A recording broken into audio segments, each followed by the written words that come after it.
Hello students, इस video में मैं NCERT maths class 7th chapter 13 exponents and powers exercise 13.2 का क्वेश्चन नंबर 1 और इस क्वेश्चन नंबर 1 के 10 पार्ट्स हैं, तो मैं पूरे सारे पार्ट्स इसमें सॉल्व कराऊंगा। पूरी वीडियो में हमारे साथ बने रहिएगा और इसमें एंड में जो लॉ हैं, जितने भी आपके सिलेबस में लॉज ऑफ एक्सपोनेंट्स हैं, वो भी मैं एंड में बताऊंगा। ठीक है, तो इसमें तो हम किस क्वेश्चन में कौन सा लॉ लगेगा उसके बारे में हम बताते जाएंगे और सॉल्व करते जाएंगे। ठीक है, तो अब शुरुआत करते हैं हम question number 1। Using laws of exponents simplify and write the answer in exponential form.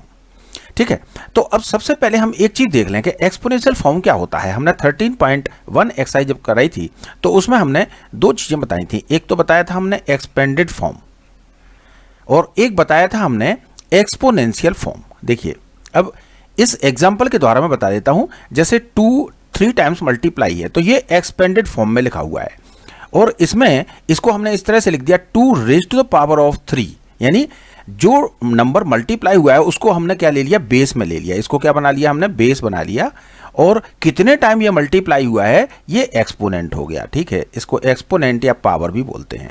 तो ये बेस के ऊपर एक्सपोनेंट इस फॉर्म में जो होता है ना, इसको ही हम बोलते हैं एक्सपोनेंशियल फॉर्म। तो इसको क्या बोलेंगे, 2 रेज़्ड टू पावर ऑफ 3। ठीक है, इस तरह से बोलेंगे। तो चलिए अब करते हैं इस क्वेश्चन को स्टार्ट। तो इसमें लिखा हुआ है कि लॉ ऑफ एक्सपोनेंट यूज करते हुए हमें सिंप्लीफाई करना है और इसको हमें एक्सपोनेंशियल फॉर्म के रूप में लिखना है। तो अब सबसे पहले तो हम देखें इसमें कि इसमें कौन सा लॉ एप्लीकेबल होगा। तो देखिए यहां पे हम एक चीज देख पा रहे हैं कि 3 3 3 यानी बेस तीनों का सेम है। बेस तीनों का सेम है तो इसमें क्या होगा, ये लॉ ऑफ जो एक्सपोनेंट लगेगा वो क्या लगेगा, a raised to the power of m multiplied by a raised to the power of n is equal to a raised to the power of m plus n। मतलब जब कभी भी base same हो और पावर्स डिफरेंट हो, अलग अलग हो, तो उन पावर्स को सारे जोड़ देना है। आपको क्या कर देना है, ऐड कर देना है। पावर्स को ऐड कर देना है, बेस को एक बार लिखना है और पावर्स को ऐड कर देना है। तो इसी तरह इसको सॉल्व करेंगे। तो इसको कैसे करेंगे सॉल्व, इसमें लिखेंगे बेस को एक ही बार लिखेंगे। ठीक है, तो इस लॉ का यूज करते हुए हम बेस को एक ही बार लिखेंगे और पावर्स को क्या करेंगे, प्लस कर देंगे। तो 2 प्लस पावर क्या है 4 प्लस यहां पे क्या है 8। अब इनको ऐड कर दीजिए तो 8 + 4 12 और 2 14, यानी इसका आंसर हो गया 3 raised to the power of 14। तो यही इसका आंसर हो गया। देखा कितना सरल था। तो इसी तरह से हमें करने हैं। अब हम दूसरा वाला क्वेश्चन करते हैं। इसमें देखेंगे कौन सा लॉ अप्लाई हो रहा है। तो इसको सबसे पहले देखते हैं। इसमें देखिए बेस सेम है लेकिन इसमें डिवाइड है, उसमें मल्टीप्लाई था। देखिए उसमें मल्टीप्लाई था, इसमें डिवाइड है। तो जब मल्टीप्लाई था तब हमने क्या किया था, पावर्स को प्लस किया था और यहां डिवाइड है तो हम क्या करेंगे, पावर्स को माइनस करेंगे। ठीक है, तो किस तरह से करेंगे, तो इसको सबसे पहले इस लॉ को लिख लेते हैं। क्या है law, a raised to the power of m divided by a raised to the power of n is equal to a raised to the power of m minus n। इसमें पावर्स को क्या किया हमने, माइनस कर दिया। ठीक है, तो इसी तरह से यहां पे करेंगे। देखिए बेस इसमें एक बार ही लिया है तो बेस को हम ले लेंगे 6 को एक बार ले लेंगे और पावर्स को माइनस कर देंगे। तो पावर क्या है, इसमें है 15, तो यहां पे 15 लिख लेंगे। ठीक है, ऊपर वाली पावर को पहले लिखेंगे और ये 10 है तो माइनस का साइन लगाएंगे और -10 कर देंगे। ठीक है, अगर ये इस फॉर्म में भी होता तब भी हम ऐसे ही सॉल्व करते। जैसे ऐसे लिखा होता 6 रेज़्ड टू द पावर 15 और यहाँ पे अपॉन में ऐसे लिखा होता 6 रेज़्ड टू द पावर 10, तब भी यही रूल लागू होता। ठीक है, तो यहाँ पे क्या करेंगे, 15 - 10, तो 15 में से 10 सब्ट्रैक्ट कर दीजिए तो क्या बचा, 5 बचा। तो ये हो गया 6 रेज़्ड टू द पावर 5 और यही इसका आंसर हो गया। कितना सरल क्वेश्चन है। बढ़ते हैं क्वेश्चन नंबर 3 की तरफ। अब देखिए क्वेश्चन नंबर 3 में क्या है। क्वेश्चन नंबर 3 में देखिए क्वेश्चन नंबर 1 में जो लॉ लगा था, जो लॉ अप्लाई हुआ था, वही लॉ यहाँ पे अप्लाई हो रहा है। आपको समझ में आ गया होगा।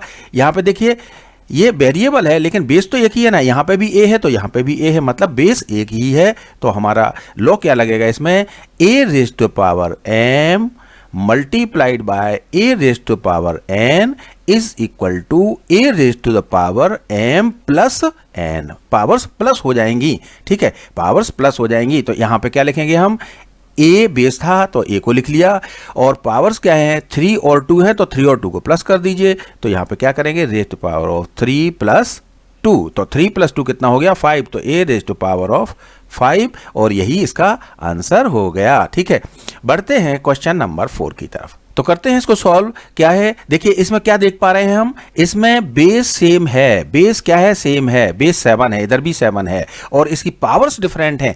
ये वेरिएबल में है हालांकि, लेकिन इससे हमें कोई फर्क नहीं पड़ता, वेरिएबल होने दो या नंबर होने दो कोई भी। ठीक है, तो हमारा ये हमने यहां से देख लिया कि इसकी जो है बेस सेम है, तो बेस सेम है तो कौन सा लॉ लगेगा, A raise to power of m multiplied by a raised to power of n is equal to a raised to power of m plus n। Powers plus हो जाएंगी, तो यहां पे बेस को हम एक ही बार लिखेंगे 7 और raise to power of x plus 2। अब इसका और आगे सॉल्व नहीं कर सकते क्योंकि ये वेरिएबल प्लस में है, अगर मल्टीप्लाई में होता तो 2x हो जाता, लेकिन प्लस में है तो हम कभी भी ऐसी गलती नहीं करेंगे, इसको यहीं पे छोड़ देंगे, x प्लस 2 लिख के छोड़ देंगे और यहीं पे हमारा आंसर हो जाएगा। ठीक है, करते हैं अगले क्वेश्चन की तरफ बढ़ते हैं।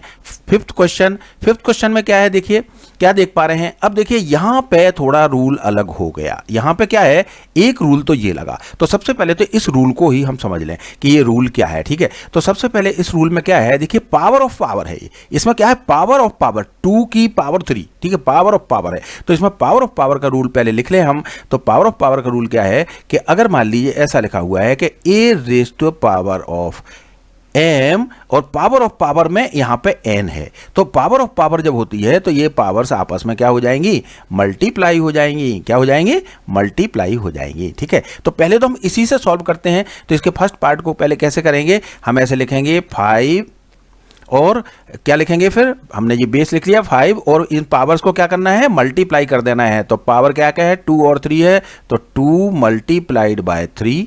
ठीक है, और डिवाइडेड बाय को हम सेम उतार देते हैं एज इट इज, इसको आगे वाले स्टेप में सॉल्व करेंगे। पहले इसको सॉल्व कर लेते हैं। तो 3 टू द 6 हो गया, तो 5 की पावर कितनी हो गई, 5 raise to power of 6 divided by 5 raise to power of 3।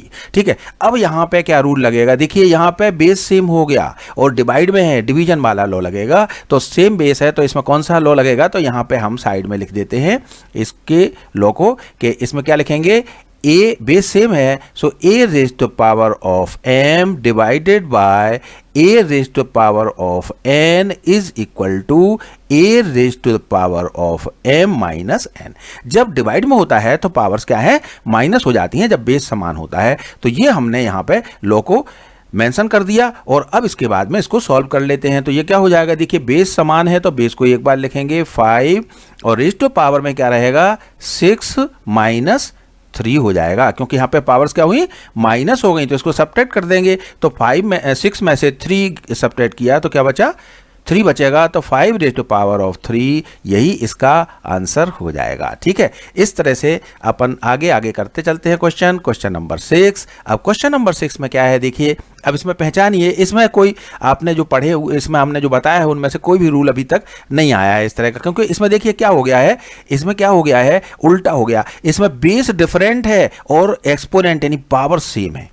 अब देखिए इसमें क्या है, बेस अलग अलग है, इसमें 2 बेस है, इसमें 5 बेस है, बट एक्सपोनेंट सेम है। तो इसमें क्या रूल लगाएंगे, तो इसको देख लेते हैं। तो इसके लिए हम जो लॉ लगाएंगे वो लिख लेते हैं A raise to power of m multiplied by b। अब देखिए बेस को हम अलग अलग है तो इसको a लिख दिया तो इसको b लिख दिया, और लेकिन एक्सपोनेंट सेम है तो पावर सेम है, तो यहां पे पावर यहां पे क्या आएगी, m आएगी पावर। तो इसमें क्या करेंगे हम, सिंपली हमें क्या करना है, बेस को मल्टीप्लाई कर देना है, यानी a मल्टीप्लाइड बाय b और raise to power of m आ जाएगा। ठीक है, पावर इसमें कॉमन है दोनों में, तो ये एक बार आ गया। ठीक है, तो इस तरह से ये हमारा लॉ लगेगा इसमें, तो बस इसको ही लगाना है। तो अब इसको कैसे लगाएंगे देखिए, इसमें चूंकि बेस डिफरेंट है तो इसके लिए क्या किया अपन ने, बेस को मल्टीप्लाई कर देंगे आपस में, तो 2 × 5 मल्टीप्लाई कर दिया, और पावर इसमें 5 है, इधर भी 5 है, तो जैसे कि यहाँ पे था m तो यहाँ पे m आ गया था, तो यहाँ 5 है तो यहाँ पे क्या होगा 5 आ जाएगा, तो रेज़ टू पावर ऑफ 5। अब इसको मल्टीप्लाई कर दीजिए,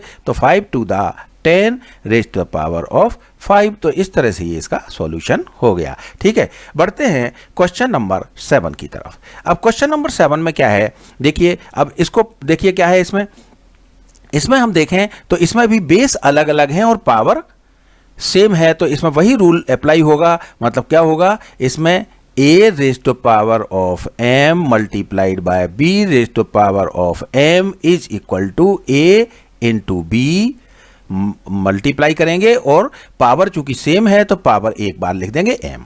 ठीक है, तो अब इसको सॉल्व करेंगे इसी प्रकार से। तो ये क्या होगा, देखिए a और b बेस अलग अलग है तो इनको ब्रैकेट के अंदर पहले तो मल्टीप्लाई कर देते हैं। सो a मल्टीप्लाइड बाय b और पावर क्या है 4 है तो यहाँ पे पावर 4 आ जाएगी। अब शायद ये समझ में आ गया होगा। इसको और आगे सॉल्व करना चाहें तो इसको लिख सकते हैं ऐसे, डॉट लगा के भी लिख सकते हैं a इंटू बी या ए बी भी लिख सकते हैं raise to the power of 4। ठीक है, तो इस तरह से ये इसका आंसर हो गया। अब इसके बाद में 8th क्वेश्चन की तरफ बढ़ते हैं। अभी ये 7th था तो 8th क्वेश्चन की तरफ बढ़ते हैं। 8th क्वेश्चन में क्या है, देखिए इसमें पावर ऑफ पावर दिया हुआ है। देखिए पावर ऑफ पावर 4 है और उसकी पावर 3 है, तो पावर ऑफ पावर का आपने पहले भी लगा चुके हैं। तो क्या आइडेंटिटी लगेगी इसमें, a raise to the power of m और इसकी भी पावर n है। तो इसमें क्या करेंगे, ये पावर्स आपस में मल्टीप्लाई हो जाएंगी। तो a की power m multiplied by n। तो इसको वैसे ही कर लेंगे। तो बेस को लिख लेंगे पहले, बेस क्या है 3 और पावर्स क्या है, पावर ऑफ पावर क्या है 4 और 3 है। तो 4 और 3 को हम मल्टीप्लाई कर देंगे तो 4 मल्टीप्लाइड बाय 3। तो अब इसको आगे अगले स्टेप में क्या होगा, ये हो जाएगा 3 रेज टू पावर ऑफ 4 3 का क्या हो जाएगा 12 हो जाएगा। तो ये आंसर इसका हो गया 3 रेज टू पावर ऑफ 12। तो इस तरह से ये हमने 8th पार्ट भी कर लिया। अब बढ़ते हैं 9th पार्ट की तरफ। 9th में क्या है, देखिए 9th में क्या है, बेस इसमें सेम है तो पहले तो इसको करेंगे हम, पहले इस पोर्शन को करेंगे फिर उसके बाद में इस पोर्शन को करेंगे। तो इसमें पहले इसके लिए आइडेंटिटी क्या लगेगी वो देखते हैं हम। तो इसमें क्या लगेगी, बेस सेम है a raise to power m और divided by a raise to power of n is equal to क्या होगा, पावर्स माइनस हो जाएंगी तो m माइनस n हो जाएगी। ये आपने पहले भी इस तरह का कर चुके हैं सवाल। तो अब इसी को सॉल्व करते हैं पहले। तो पहले क्या करेंगे, हम बेस को एक बार ले लेंगे 2 raise to power of 20 minus 15। ठीक है, तो इसको हम सॉल्व करेंगे और मल्टीप्लाई में हमारे क्या था 2 रेज टू पावर ऑफ 3। तो पहले इसको करते हैं। तो 2 raise to power of 20 minus 15 इसमें सब्ट्रैक्ट कर दीजिए। 20 में से 15 सब्ट्रैक्ट करेंगे तो कितना बचेगा, 5 बचेगा। तो ये हो गया 2 raise to power of 5 multiplied by 2 raise to power of 3। तो ये क्या होगा, अब यहाँ पे फिर यहाँ पे क्या लगेगा, बेस सेम है तो बेस सेम है तो a raise to power m और एक्सपोनेंट अलग अलग हैं multiplied by a raise to power of n। तो मल्टीप्लाई में क्या होता है, पावर्स प्लस हो जाती हैं तो ये हो जाएंगी m प्लस n।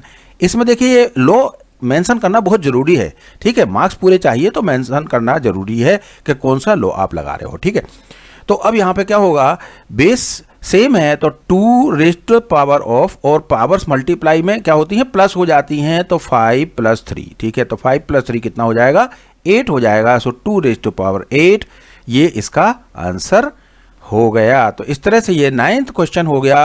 अब इसका लास्ट क्वेश्चन है 10th क्वेश्चन। देखिए 10th क्वेश्चन में क्या है, इसमें वेरिएबल है बट उससे कोई फर्क नहीं पड़ेगा। देखिए यहाँ पे बेस तो सेम है और डिवाइड है, तो बेस सेम है डिवाइड है तो क्या होगा, पावर्स माइनस होंगी। तो हम कौन सी आइडेंटिटी लगाएंगे इसमें, मतलब कौन सा लॉ लगाएंगे, a raise to power of m divided by a raise to power of n is equal to a raise to power of m minus n। तो अब इसको कैसे सॉल्व करेंगे, 8 यहाँ बेस है तो हम बेस को लिख लेंगे, फिर इनकी पावर्स को माइनस करना है। तो पावर क्या है, इसमें एक वेरिएबल है तो यहाँ पे t लिख दीजिए और माइनस में 2 लिख दीजिए। अब इसके आगे ये सॉल्व नहीं होगा क्योंकि वेरिएबल के साथ में ये नंबर ना तो सब्ट्रैक्ट होते हैं और ना ही ऐड होते हैं, सिर्फ मल्टीप्लाई होते हैं। ठीक है, तो ये बात आपको ध्यान रखनी है, यहीं पे छोड़ देना है इसको। तो 8 raise to power of t minus 2, चाहो तो इसको ब्रैकेट में भी लिख सकते हो t माइनस 2 को। तो इस तरह से ये इसका 10th का भी आंसर हो गया। अब जैसा कि मैंने कहा था कि इसमें आपके सिलेबस में जो भी इसके लॉ हैं तो वो भी मैं बताऊंगा, तो आप थोड़ा देर और आप हमारे साथ रुक जाइएगा। तो देखिए अब इसमें हम सारे लॉ बताने वाले हैं कि कौन कौन से लॉ हैं। इसके अलावा भी कुछ लॉ हैं तो वो भी आपको आगे चल के हेल्पफुल होंगे। तो ये देखिए लॉ ऑफ एक्सपोनेंट्स, इसमें आप देख पा रहे हैं ये लॉ हमने यूज कर चुके हैं कि जब बेस सेम होता है और मल्टीप्लाई है, पावर डिफरेंट है, देखिए ये m है और ये n है, पावर अलग अलग हैं, तो इसमें क्या करते हैं हम पावर्स को प्लस कर देते हैं, देखिए प्लस कर दिया और बेस को एक बार लिखा a raise to power of m plus n, और इसको बोलते हैं हम multiplication of powers with the same base, इसमें बेस सेम है। अब दूसरा देखें, division of powers with the same base, जब डिवीजन हो और सेम बेस हो, देखिए अब चाहे तो ये इस तरह से लिखा हो a raise to power m upon a raise to power n, या ऐसे लिखा हो a raise to power m divided by a raise to power of n is equal to, तो यहां पे बेस सेम है तो पावर्स क्या होंगी, माइनस हो जाएंगी, यानी a raise to power of m minus n। तो ये भी हमारा इसमें लॉ यूज हो चुका है, ये पावर ऑफ पावर का है, ये भी यूज हो चुका है, a raise to power of m और उसकी पावर n है, यानी इज इक्वल टू क्या होगा, इसकी पावर्स आपस में मल्टीप्लाई हो जाएंगी, तो a raise to power m multiplied by n।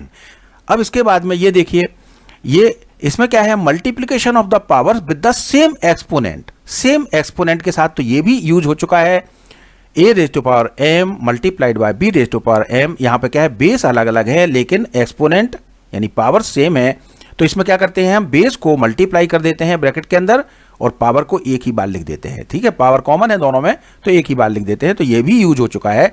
ये वाली आइडेंटिटी हमारी इसमें यूज नहीं हुई है अभी इस सवाल में, ठीक है। तो अगर इस तरह से होता है कि बेस, अब देखिए division of the power with the same exponent, देखिए वहां पे ऊपर वाले दोनों में सेम बेस से है और ये नीचे वाले जो दो है ना इनमें एक्सपोनेंट सेम है, ये बात आपको ध्यान रखनी है, ठीक है, एक्सपोनेंट इनमें सेम है। तो इसमें डिवीजन वाले में भी जब एक्सपोनेंट सेम होता है तो जैसे मल्टीप्लाई वाले में अपन ने ब्रैकेट में क्या किया था, मल्टीप्लाई करके लिख दिया था बेस और पावर को एक बार लिख दिया था, इसमें क्या करना है आपको डिवाइड करके यानी अपॉन में लिख देना है, बस इतना ही तो फर्क है, यहाँ मल्टीप्लाई था यहाँ अपॉन में लिख देना है, तो a अपॉन b और ब्रैकेट लगा के raise to power of m। तो इस तरह से ये division of powers with the same exponent एक ये भी लॉ है। और इसके अलावा एक लॉ और भी है जो काफ़ी जगह यूज में होता है, ऐसे सवाल भी आते हैं इस तरह के, देखिए कोई नॉन जीरो इंटीजर अगर है, नॉन जीरो इंटीजर है मतलब जीरो नहीं है, सो नॉन जीरो इंटीजर है और उसमें कौन सा non zero integer of a, मतलब बेस जो है नॉन जीरो है, इसका मतलब क्या है बेस नॉन जीरो है लेकिन उसकी एक्सपोनेंट है पावर जीरो में है, क्या है एक्सपोनेंट क्या है, number with N exponent of zero, तो इसका जो पावर है एक्सपोनेंट है वो जीरो है, ठीक है। तो a raise to power of zero है तो इसकी वैल्यू 1 हो जाती है। जैसे फॉर एग्जांपल के लिए मान लीजिए कि कोई बेस है 235, ठीक है, और इसकी पावर लगी हुई है जीरो, तो आपको आंसर में सीधा 1 लिख देना है, कोई कैलकुलेशन नहीं करनी है। तो बस इतने ही ये हमारे लॉ ऑफ एक्सपोनेंट्स हैं। तो ये वीडियो आपको कैसी लगी कमेंट बॉक्स में जरूर लिखें और अगर अच्छी लगी हो तो इसको लाइक करें, सब्सक्राइब करें और ज़्यादा से ज़्यादा लोगों के साथ शेयर करें। Thank you very much.